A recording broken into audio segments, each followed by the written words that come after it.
Hi, I'm Adarsh Kurian, and today I'll be talking about the law of eminent domain in India. Eminent domain is the power of a state to take over private property for public use. The Constitution originally provided for the right to property under Article 19 and 31. Article 19 guaranteed to all citizens the right to acquire, hold, and dispose of property. Article 31 provides that no person shall be deprived of his property save by the authority of law. It also provides that compensation would be paid to a person whose property has been taken possession or acquired for public purposes. In addition, both the state government as well as the union government were empowered to enact laws for acquisition or requisition of property. It is this provision that has been interpreted as being the source of states' eminent domain powers. The provisions related to the right to property were changed a number of times. The 44th Amendment Act of 1978 deleted the right to property from the list of fundamental rights. A new article, Article 300A, was added to the Constitution to provide no person shall be deprived of his property save by the authority of law. Thus, if legislature makes a law depriving a person of his property, it will not be unconstitutional. The aggrieved person shall have no right to move the court under Article 32. Thus, the right to property is no longer a fundamental right, but it is still a constitutional right. If the government appears to have acted unfairly, the action can be challenged in a court of law by citizens. The power of eminent domain allows the state to forcibly acquire land from private individuals only upon the satisfaction of three conditions. The acquisition must be pursuant to the validly enacted law for a public purpose and upon payment of just compensation. Therefore, acquisition of land by state for private industry must only be done upon the show of demonstrable public purpose in each case.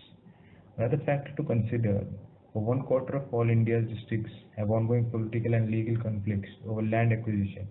Is that land acquisition done in India is peculiar to a colonial history. It may have some similarities with the way land was acquired in other British colonies that inherited colonial laws. The British instituted very different legal regime governing the state's relationship to land in India as compared to what is prevalent in their own country, with lasting implications for conflicts over land throughout a post-independence history. For instance, in UK there is no standing law that allows government to acquire land for private industry. Every acquisition of private industry must only by following the enactment of a particular law for that purpose.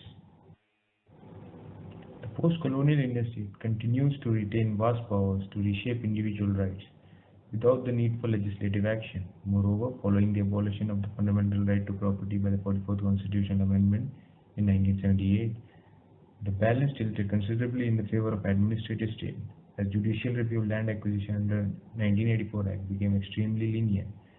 Supreme Courts and various courts, however, have finally decided 78 cases and passed interim orders in 60 additional cases in the year and a half since the Land Acquisition Act came into force. In many of these cases, courts have quashed the arbitrary state action in the land acquisition proceeding. We must first consider some fundamental questions.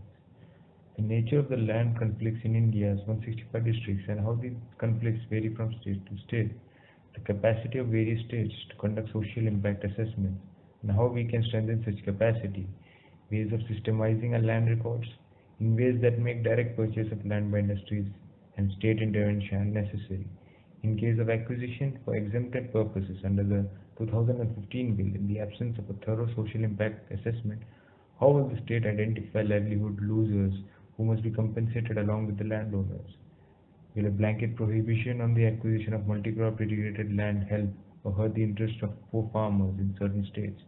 What are the real costs of land acquisition for the industry, including the cost of compensation and rehabilitation of the land loss, as well as the transaction and opportunity costs? And how do these vary across industrial sectors and regions? The current Land Acquisition, Rehabilitation and Resettlement Bill 2015 fails to address these and has diluted various safeguards in the previous Act. Some of the possible solutions could be: firstly, the land to be acquired from the landowners could be acquired either on a long lease or in form of equity for the proposed business. In either event, ownership of the land would not be alienated. The same format should apply even for the public funded schemes.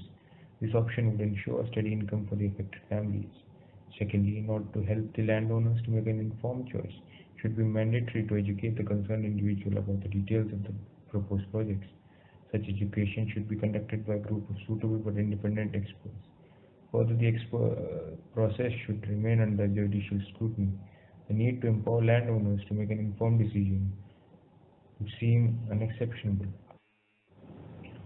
Lastly, in an event that after examining all the alternatives, an outright sale is the acceptable to the landowner, it should be ensured that the price is set by open bidding with a base price that would be the minimum price acceptable to the landowner.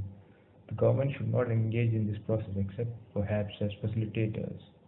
The Land Acquisition Act, coupled with the discretionary state powers, has brought the issue of eminent domain to various disputes in over a quarter of India's districts. The need of the hour is development, but not at the cost of economic, political, and legal instability on this issue. Thank you.